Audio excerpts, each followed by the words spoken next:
Peggy 32. Ah, salut à toi qui verra cette vidéo, c'est Big Boy Man. Bon. Alors, comme je vois qu'il y a beaucoup de gens qui me disent, ouais, Romu, qu'est-ce que tu penses de la situation en Ukraine? Qu'est-ce que tu penses de ci, de ça, de ci, de ça? Mais moi, je vais vous répondre. Je vais vous répondre. Mais avant, permets-moi de venir te rappeler à toi, le bien-pensant, à toi qui dit tu as des problèmes cognitifs, tu es limité intellectuellement. Alors, tu vois, on va t'expliquer. On va te faire un petit peu un flashback. Quand notre ami le Covid-19 s'est pointé, Romu en a parlé et il avait dit ce sera une pandémie mondiale. Ça va durer plusieurs années. Tout le monde rigole. Ah, c'est une grippe. Résultat des courses, les années sont passées. Romu l'avait vu juste. En début d'année dernière, les gens sont venus me dire, ouais, voilà. Jusqu'à là, dernièrement. Les gens sont venus. Alors Romu, 2022, comment va être l'année? Je dis, bah, ce sera encore pire que avant, tu vois. Et tout le monde, ah bah, et résultat des courses, ben, tu as le droit à un ticket d'entrée à la festinière avec la place VIP qui t'est réservée. Voilà. Parce que Romu, il a peut-être pas vu tout à 100%, mais il a vu beaucoup de choses. Vu. On dira plutôt pas vu parce qu'on dit oui, on voit pas, on ressent, tu vois. Romu, il avait ressenti beaucoup de choses. Et comme je vous en avais déjà dit plus que ce que j'aurais dû dire peut-être, ben voilà, pour les gens qui me suivent et qui peut-être qu'aujourd'hui ça fait écho dans votre cerveau, si vous en avez un, parce que on se pose de plus en plus la question, est-ce que vous avez un cerveau, hein, prenez-le pas mal, hein. Est-ce que vous l'avez allumé, est-ce que vous l'avez mis sur on, est-ce que vous avez appuyé sur le petit bouton? Donc à savoir qu'il y en a beaucoup qui à mon avis ils ont un cerveau, mais il y a tellement de neurones qu'ils ont claqué que ben voilà quoi, hein, ceux qui ont des problèmes cognitifs. Alors il y en a un, il m'a posé une question, alors je vais te répondre. Je vais te répondre et c'est mon avis personnel et c'est mon ressenti. Tu me parles, ouais, tu me dis ouais, qu'est-ce que tu penses des deletes de chaînes YouTube de tout le monde?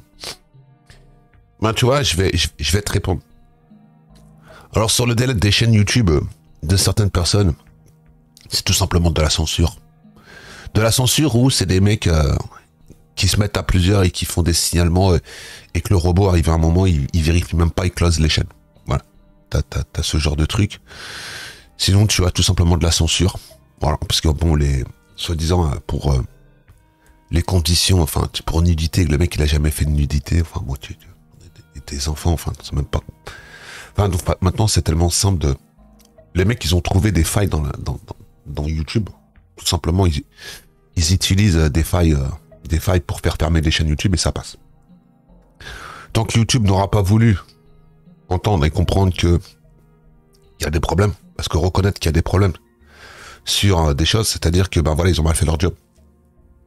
Et une grosse entreprise qui pèse des milliards, ça ferait mal qu'ils disent ouais, il y a un problème là, tu vois ce que je veux dire, hein, pour leur réputation, pour l'image de marque, donc voilà, tu vois. Et en fin de compte, je pense que si ta chaîne est piratée ou ta chaîne est closed, bah, malheureusement tu repartes à zéro et tu te mets un doigt dans ton fion, quoi. Voilà. Donc si t'avais une grosse commu, c'est bien. Si t'as pas une grosse commu, bah c'est mort pour toi. Alors après, hein, tu m'as parlé aussi de toutes ces radios libres, enfin de tous ces gens qui sont là sur la place publique et qui font des radios libres. Alors on va te donner un petit peu mon avis général sur.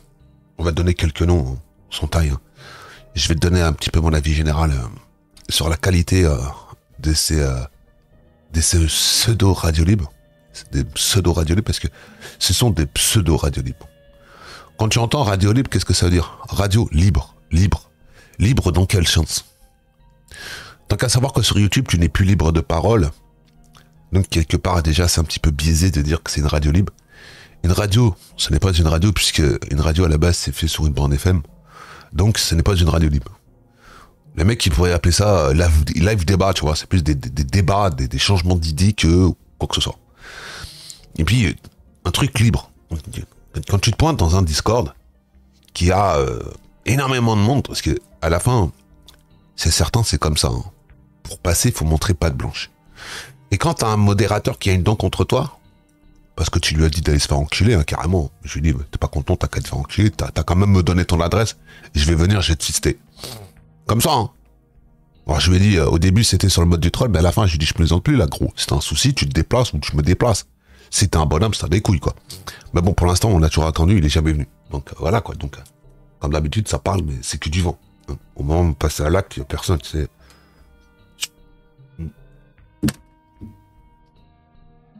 Enfin bon, revenons à nos moutons. Alors, quand tu vois qu'il y a des gens qui ont profité hein, de l'aura d'autres personnes pour pouvoir sortir, tout simplement, se sortir les doigts du fion grâce à la visibilité d'autres personnes, moi je me roule par terre et je rigole, tu vois. Mais bon, après, c'est comme on dit, c'est le jeu de ma pauvre Lucette. Hein.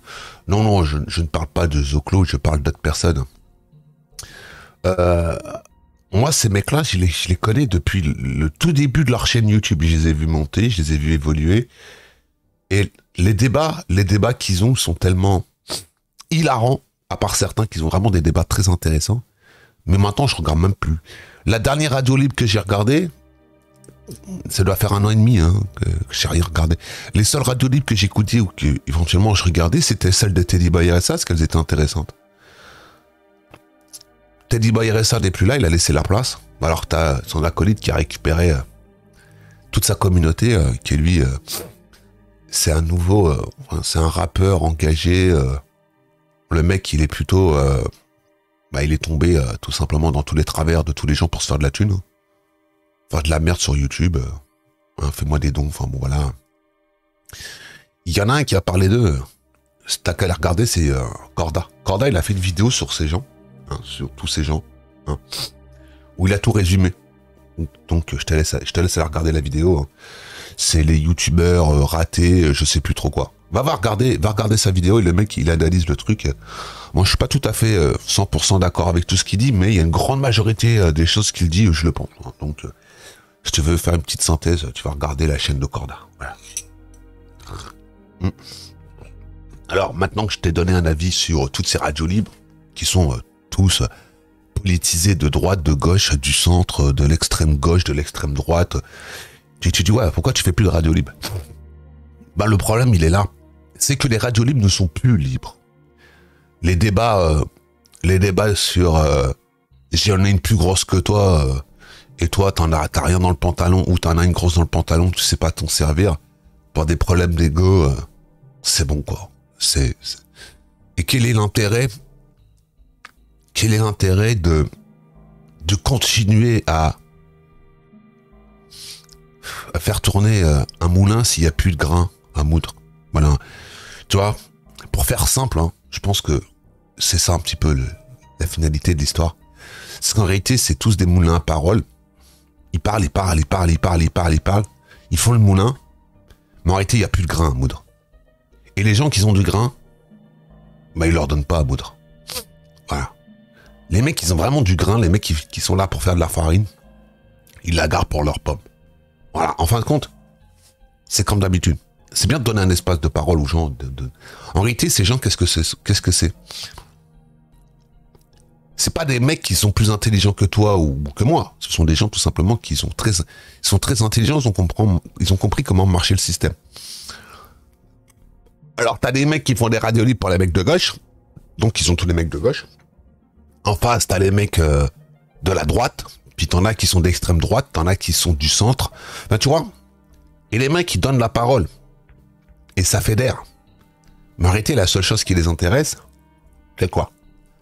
Les mecs, ils s'en cachent pas, hein. Ils veulent être vérifiés sur Twitch. Et surtout, ils veulent être monétisés et toucher du pognon.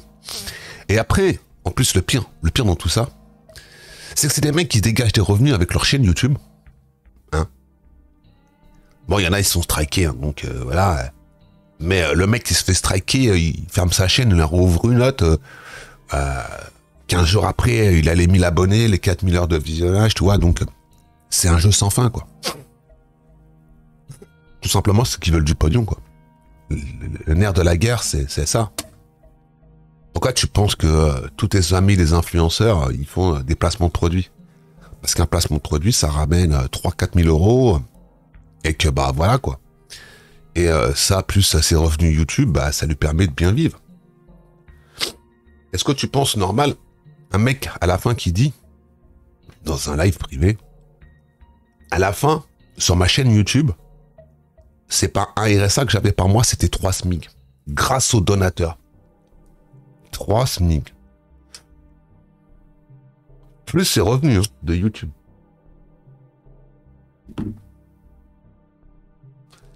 C'est un mec qui avait une chaîne de 30 000. Alors, imagine-toi les mecs qui ont des chaînes à 200 000, 300 000, 400 000, 500 000, 1 million, 2 millions. Tu vois. Pourquoi tu crois que les mecs ils ouvrent des chaînes parallèles? Est-ce que tu vois un mec qui fait du gaming se mettre à faire de la cuisine ou à faire des machins, bah 5000 vues là-bas, 6000 vues là-bas, ça fait 5 euros plus 10 euros plus 50 euros, tu vois, à la fin ça fait beaucoup d'euros, tu vois. Enfin bon voilà. Alors maintenant on va revenir par rapport à l'Ukraine. Qu'est-ce que j'en pense? Qu'est-ce que j'en pense personnellement, tu vois? Je suis qui pour donner mon avis? Je ne suis personne. Qu'est-ce qu'on doit penser de ce truc-là? Franchement, est-ce que ça va changer la face du monde? Oui, ça va changer la face du monde. Oui, le monde ne sera plus comme avant. Tu vois.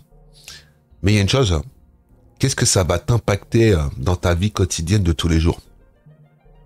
Bah, pose-toi la question.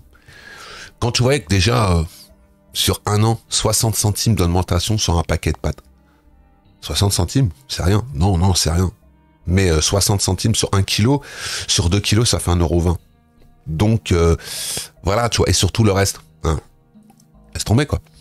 Mais tu te rends pas forcément compte, hein, mais en fin de compte, moi, il y a des gens qui me font doucement rire, ils disent, ouais, oh putain, l'économie repartait. Quelle économie? Une économie basée sur de la poudre de perlimpinpin, parce que l'économie française, ça marche sur quoi? C'est tout simple, hein. La France donne de l'argent aux pauvres pour qu'ils consomment, parce que la France, sa croissance est basée sur la consommation des ménages. On donne de l'argent aux pauvres pour qu'ils achètent des téléphones fabriqués en Chine pour des entreprises américaines. Ben voilà, hein. Voilà les gars, hein. La vraie vérité de ta croissance en France, c'est ça, quoi. On emprunte sur les marchés à taux 0,01, donc quasiment rien. Mais là, les taux, ils vont augmenter, donc quand tu vas emprunter, ça va te coûter plus cher. En fin de compte, est-ce que la dette, on pourra la rembourser un jour? Parce qu'en réalité, quand Romu vous dit il va y avoir un crack, vous l'avez pas eu déjà là, le crack. Vous avez vu les marchés, là, comment ils sont en PLS? Bah oui, c'est normal, hein, quand il y a une tension mondiale, peu importe sur quoi, c'est le bordel. Hein. Alors après, la Russie qui envahit l'Ukraine, vous aurez quoi? On n'aurait peut-être pas le droit de voir arriver des bateaux chinois à Taïwan. Ah, ça peut, hein. C'est possible, hein. Ils veulent récupérer Taïwan. Hein. Et après, ils vont faire quoi? Ça va être qui va se mettre en face? Parce que d'un côté, vous avez tous les pays, des pays, on va dire tous les pays bien pensants. Puis de l'autre côté, vous avez des pays, ce sont les forces du mal. C'est le yin et le yang. Ben, regarde, si tu mets tous les pays méchants en face des pays gentils, ben, les pays gentils, ce sont des poussés, hein, parce que la Russie, la Chine, le Pakistan, qui est une puissance nucléaire, hein, n'oubliez pas, hein, l'Inde, tous ces pays qui sont pas copains avec nos amis les Américains, il reste quoi? L'Australie, ouais, où il y a que des kangourous, ouais. L'Angleterre, où il y a que du thé. Ben, vous faites quoi, les gars? Vous allez... Alors, en fin de compte, est-ce que ça va être la 3e guerre mondiale?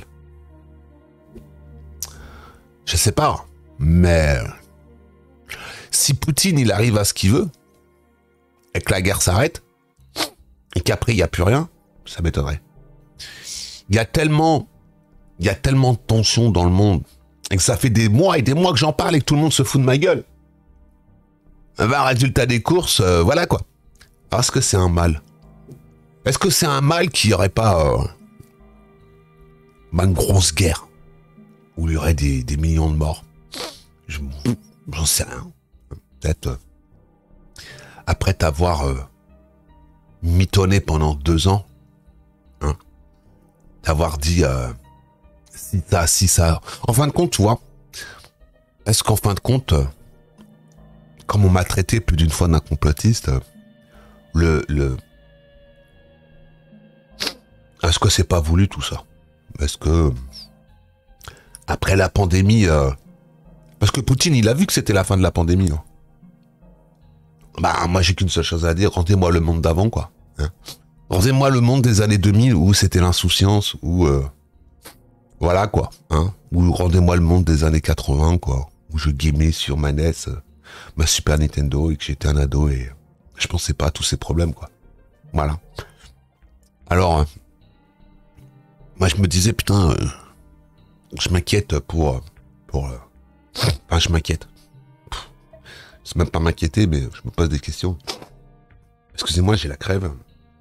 C'est pour ça que je renifle, je me suis mouché, mais bon, ça change rien. C'est une bonne grosse bronchite comme d'âme. Hein, c'est l'hiver. Ouais. Alors, je disais, je m'inquiète. Je me pose des questions pour la nouvelle génération là qui arrive. Ouais, la nouvelle génération. Et puis de toute façon, tu vois, mets-toi dans la tête. Tu te pointes sur Terre, tu vis, tu fais des choses et tu disparais. Et une fois que les gens, enfin, en fin de compte, tu vois, c'est dégueulasse, mais c'est comme ça et c'est véridique. À part si tu es une personne célèbre qui a fait des choses de ouf sur Terre, que tu as laissé une trace indélébile, on t'oubliera comme ça, tu vois. Tu vois, c'est tout bête, mais moi, je vais souvent au cimetière, tu vois, à côté de chez moi là, sur la. Et je vois, tu as des tombes qui sont à l'abandon, des tombes qui sont tout simplement défoncées, détruites par le temps, et qu'il y a personne qui pense à ce qui reste, hein, c'est-à-dire des ossements là, et que la ville met tout simplement un truc dessus, comme quoi que dans les 5 ans qui arrivent, s'il y a personne qui s'est déclaré pour récupérer la concession et la remettre en état, bah, ils prendront tes os, ils les mettront dans la fosse commune. C'est-à-dire que même dans la mort, après ta mort, t'es rien quoi. Tu vois. Quand tu vois une personne sans vie, quand tu vois une personne qui est là, qui est décédée, que tu pries au plus profond de toi qu'elle est partie au paradis ou en enfer, et que tu n'auras jamais de réponse, et que tu vois la personne qui est sans vie comme ça, tu vois ça, et que tu penses toujours à cette personne avec nostalgie, bah écoute, voilà quoi. Tu vois, ça c'est des épreuves dans la vie qui marquent les gens, tu vois. Alors la guerre, là, on a eu le droit à tout. Hein. On a eu le droit à tout, tu vois. Hein. On a eu le droit à tout, tu vois. Quand tes grands-parents, ils te disaient « Ah, t'as pas su ce que c'était la guerre, et je te souhaite pas de savoir c'était quoi la guerre. » Bah peut-être que tu vas savoir c'est quoi la guerre, et tu vas savoir c'est quoi la guerre, tu vois ce que je veux dire. Tes arrière-grands-parents te disaient, ouais, et même tes grands-parents, ouais, tes arrière-grands-parents qui disaient ça, tu le foutais de leur gueule. Mais peut-être qu'en fin de compte, tu vas savoir c'est quoi la guerre. Mais je pense que la guerre maintenant n'est plus la même guerre qu'avant, tu vois, c'est une guerre moderne, hein, avec des frappes chirurgicales, qui envoient des missiles, mais que les missiles dévient, vont taper tout simplement dans des immeubles de civils, quoi. Voilà. Alors, la guerre, pourquoi il fait la guerre? Bah, posez-vous la question. Il y en a qui font la guerre pour des ressources, il y en a qui font la guerre, des guerres économiques, des guerres, des cyberguerres informatiques. Bah, tout simplement, c'est l'être humain. C'est pour ça que quand j'avais fait une vidéo, et je crois qu'elle est encore sur la chaîne, vous avez qu'à regarder, j'avais dit l'humanité me désespère. Bah, l'humanité me désespère de plus en plus, hein. Voilà.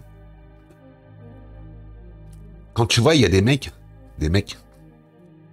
des putains de débiles, qui font des vidéos hashtag drama, parce que Romu il a dit ci ou il a dit ça, ou on veut me faire passer, tu vois. C'est qu'en réalité, tu vois, quand t'arrives à un moment comme ça, où les gens ils parlent de toi en mal, c'est que quelque part t'as réussi quelque chose, tu vois. Tout simplement, bah, leur montrer qu'ils pensaient tout savoir, mais en fin de compte ils savent rien. Alors attention, je dis pas que j'ai la science infuse, mais j'avais dit beaucoup de choses qui allaient se passer, et quand je vois que maintenant ça arrive, bah ça me fait chier, quoi.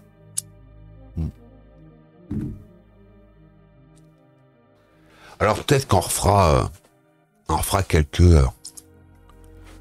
live blabla, hein, live discussion, live débat, mais pas de radio libre, quoi. Puisque les radios libres ne sont plus libres, et que les sujets qu'on abordera ne seront pas des sujets anxiogènes, parce que les sujets anxiogènes, il y en a trop dans la vie, hein. Putain, j'ai fait l'amour avec ma copine, le préservatif il a craqué, elle prend pas la pilule, hashtag drama, elle est peut-être enceinte, sujet anxiogène, hashtag drama, j'ai perdu mon boulot, j'ai pas le taf, avant que le Pôle emploi il me paye, je vais pas pouvoir payer mes factures, hashtag drama, sujet anxiogène. On est tous les jours, tous les jours,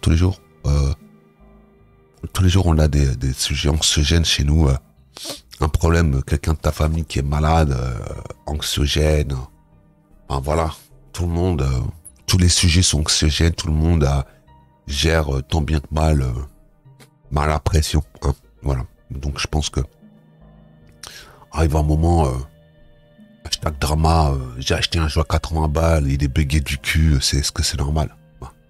Non, c'est pas normal, mais bon, après, voilà, quoi, les gens, ils font avec. De toute façon, les gens, tu vois, maintenant, les gens, peut-être qu'arrive un moment, tu vois, peut-être que les gens, ils vont se poser, et ils seront peut-être moins, mais ça, j'y crois plus, hein, Peut-être que les gens, ils vont revenir à des valeurs beaucoup plus naturelles, beaucoup plus simples, que là, la société de surconsommation, comme dit Viper. Viper m'a fait comprendre plein de choses quand il m'a dit, ouais, là, le monde est une société de consommation. C'est une société de consumériste. On consomme à outrance et on en a rien à glander, sans se poser de questions. On change de voiture, on change de télé, on change, pour être à la mode. Voilà. Bon, tu vois, je t'ai donné un petit peu mon avis sur tout ça. J'ai beaucoup divagué. Rien n'est construit, rien n'est écrit, rien n'est... Mais chez moi, la différence avec tous les autres, c'est que chez moi, c'est one shot. Tu vois, c'est... J'allume, je tourne et je coupe. Et là, c'est l'heure de couper. Ciao.